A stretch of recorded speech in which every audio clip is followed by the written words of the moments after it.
Cancer एक ऐसी समस्या है जो अब बहुत ज़्यादा ही विजिबल हो रही है। आई मीन टू से बहुत सारे घरों में, किसी के रिलेटिव्स, किसी के फ्रेंड सर्कल में हमने बहुत बार सुना है कि उनको कैंसर है या उनको कैंसर है।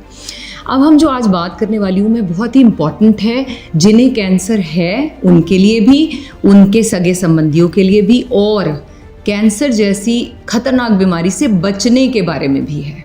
राधे राधे।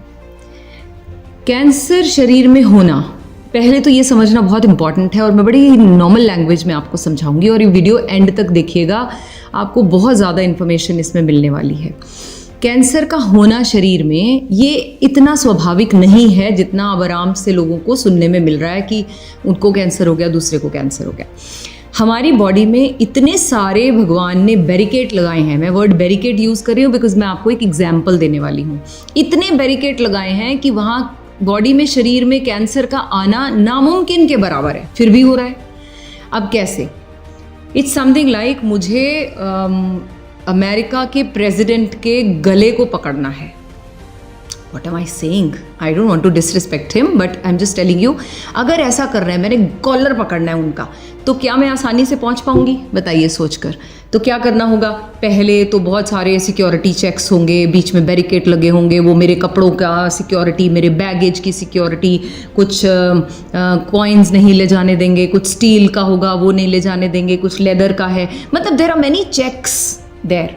तो उन तक पहले तो पहुंचना ही नामुमकिन है, फिर ऊपर से मैंने बोला उनका कॉलर पकड़ना, मतलब नेक्स्ट टू इम्पॉसिबल टास्क। इसकी और एक सिंपल भाषा में मैं आपको बात समझाती हूँ। आपने दिल्ली में मुगल गार्डन, राष्ट्रपति भवन में मुगल गार्डन जाना है देखने, तो आप गए होंगे, जो लोग, उन्होंने देखा होगा कि कितने सारे सिक्योरिटी चेक्स होते हैं।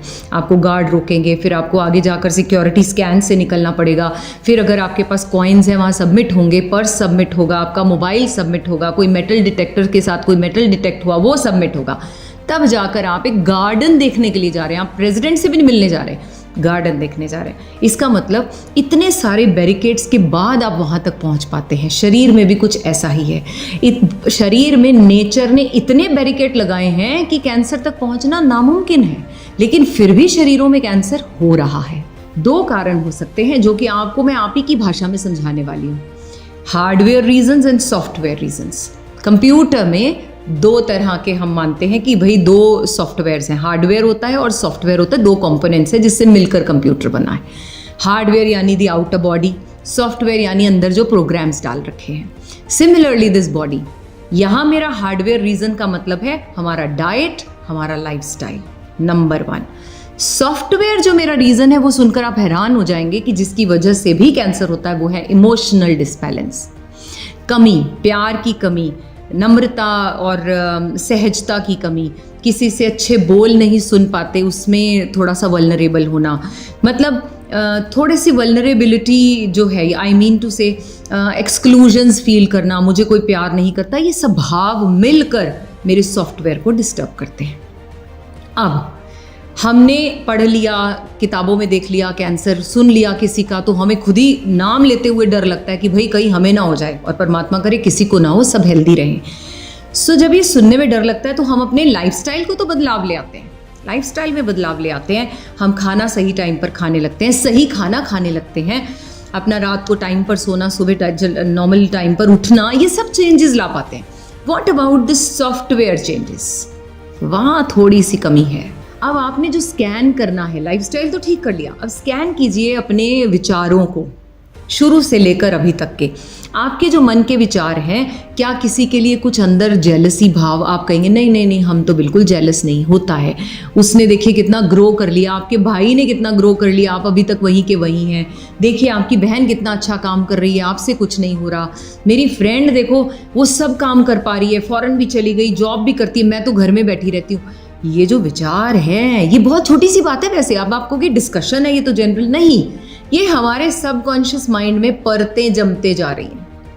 आपको एक बात बताऊं, दुनिया में खतरनाक से खतरनाक केमिकल की अगर मैं बात करूं, कोई भी केमिकल इतना टॉक्सिक नहीं है जितने टॉक्सिक हमारे थॉट्स हो सकते हैं, जो हमारी बॉडी को इतनी एडवर्सिटी दे देते हैं कि क्या थॉट से हम कैंसर हो जाता है? जी हाँ, हो सकता है। So you have to be watchful, mindful. अब इसका इलाज भी बताओ राधे सा जी, अब आपने प्रॉब्लम तो हमें बता दी। सो मैं इसके बारे में जो बोलना चाहती हूँ वो क्या, सबसे पहला फॉरगिवनेस। ये बहुत छोटा वर्ड लगता है लेकिन बहुत हैवी है। किसी को माफ़ करना क्या इतना ही आसान है?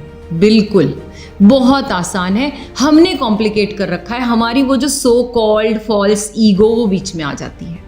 कि क्या करना है, सिर्फ जाना है और उनको जाकर कहना है I am very sorry for my behaviour. You sorry for your own behaviour, not for his और हर्स बिहेवियर। आप किसी के घर गए, आपने अच्छे से बात की, उन्होंने अच्छे से बात नहीं की, आप अपने बिहेवियर के लिए सॉरी हैं। आप दो लोगों की लड़ाई हुई, एक ऊंचा बोला, दूसरा भी ऊंचा बोला। मैं जो ऊंचा बोली मैंने तो उसकी माफ़ी मांग ली। तो मैंने ऐसा करके अपने शरीर को बचाया, अपने अंदर उत्पन्न होने वाली इस बीमारी से छुटकारा पा लिया। वैसे तो मुझे हर रोज़ सुबह शाम करना चाहिए।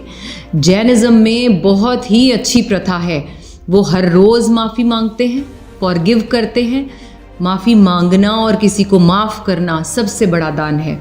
अगर रोज़ मिस हो जाए तो 15 दिन में करते हैं, 15 दिन में मिस हो जाए तो एनुअली तो करते ही करते हैं। सो क्या हम ये रोज़ नहीं कर सकते? चलिए रोज़ नहीं टाइम मिलता, एक हफ्ते में कर लेते हैं, हफ्ते में नहीं मिला 15 दिन में कर लेते हैं। करना क्या है, बैठकर, अच्छा चलिए मेरी फॉल्स ईगो आ जाती है इनिशियली, तो अकेले बैठकर तो माफ़ी मांग सकते हैं। अकेले बैठ के हे परमात्मा मेरे जो भी जेस्चर्स मेरे से रॉन्ग हो गए उन्हें ठीक कर दीजिए, उनके लिए मुझे क्षमा कर दीजिए, मुझे रास्ता दिखाएं।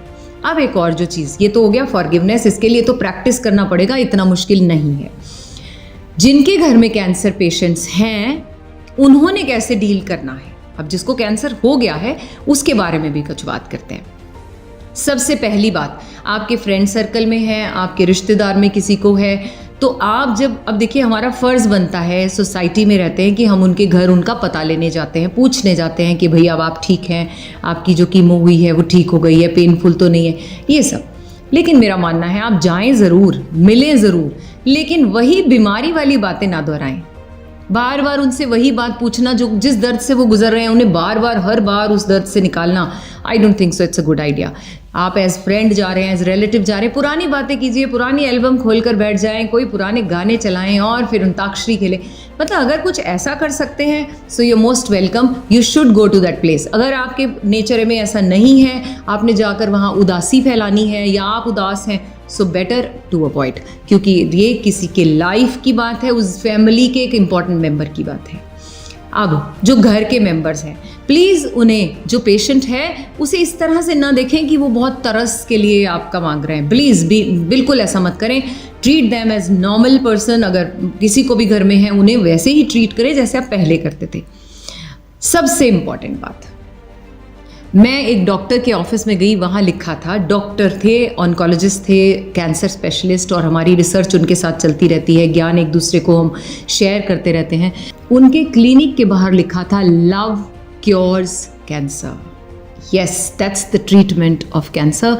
घर वालों का प्यार, फ्रेंड्स का प्यार, नेबरहुड का प्यार, एक प्यार भरी झप्पी, प्यार वाला टच, अगर उनके हाथ की थोड़ी सी मसाज ही कर दें तो ये जो मूवमेंट है, मसाज करना, एक टच आना, ये ही उनको क्योर कर सकता है। मेरे पास ऐसी बहुत सारी एग्जाम्पल्स हैं जिसमें वो बहुत हैवी पेन किलर्स ले रहे होते हैं पेशेंट्स, और वो बहुत दर्द में है, दिन में 4-4, 5-5 बार दवाई लेनी पड़ती है, लेकिन अगर उन्हें प्यार से बुला लिया जाए, या उस दिन उनके कोई फ्रेंड सर्कल में कोई आ गया जो पुरानी बातें दोहरा रहा है, तो वो बैठकर खाना भी प्रॉपर खाते हैं और मेडिसिन की भी ज़रूरत नहीं पड़ती।